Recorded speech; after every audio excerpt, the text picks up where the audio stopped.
C'est Erwan de espritrentier.fr. Bon, aujourd'hui, grosse journée, hein, comme tu as vu sur l'écran, j'ai indiqué boum, plus 1848 euros en un trade, 18,47-48% de performance sur un trade. C'est mon plus beau trade, donc je suis super excité. Voilà, donc je suis Erwan de espritrentier.fr. J'ai pour but de devenir indépendant financièrement grâce à la bourse, à l'immobilier, au business en ligne. Actuellement, je me consacre surtout à la bourse et à mon apprentissage. Je me suis formé avec la formation Vivre de la bourse. Je vais te mettre un petit lien sous la vidéo si ça t'intéresse. Je te la recommande. En tout cas, il y a 4 vidéos de formation gratuites qui sont, je pense, des très bonnes bases pour commencer. Voilà, et je publie régulièrement mes trades sur espritrentier.fr.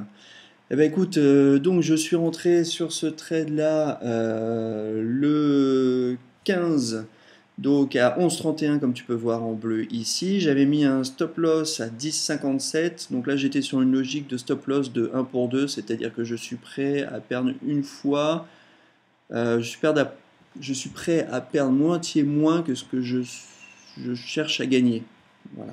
Donc c'est 2 de profit pour éventuellement 1 de perte.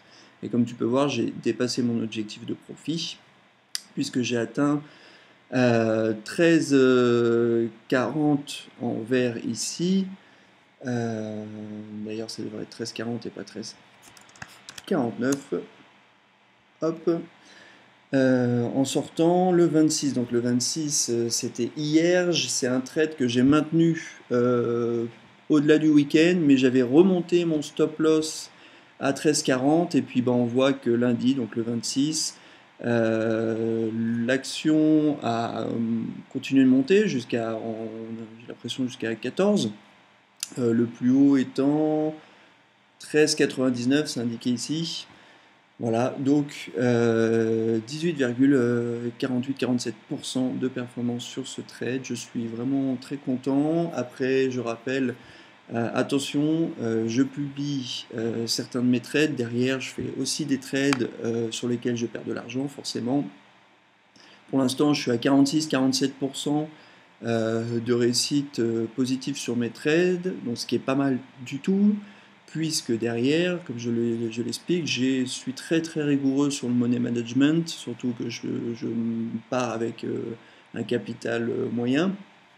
Donc ce qui fait que quand un trade est perdant en quelque sorte, je perds un minimum. Tu vois, par exemple, sur ce trade, si j'avais perdu, est-ce que je peux le mesurer? Si j'étais parti d'ici et que j'étais arrivé à mon stop loss, j'aurais perdu 6%. C'était un stop loss qui était assez bas, mais je sentais bien ce trade-là. J'aurais perdu 600 euros. Donc ça peut être important. Je mets le stop loss au début en fait, parce que je veux aussi voir sur le graphique à 30 minutes, 15 minutes. Ça me permet de déterminer où mettre mon stop loss. Comme je t'ai dit, au pire, il est à 2 pour 1, ce qui est relativement important. Mais généralement, après, je rehausse mon stop loss, passer la première bougie. Voilà, passer donc la première journée pour moi. Bah écoute, voilà, donc j'étais particulièrement content sur ce trade-là, surtout que donc c'était dans le domaine de la santé la semaine dernière, il y a eu beaucoup d'actions qui ont fortement grimpé, tu pourras les voir, je les publie au fur et à mesure. Écoute, si cette vidéo t'a plu, n'hésite pas à liker, à partager, va visiter mon site espritrentier.fr. Et puis encourage-moi, donne-moi des conseils à travers les commentaires, n'hésite pas à poser tes questions. Je te dis à très bientôt. Ciao ciao.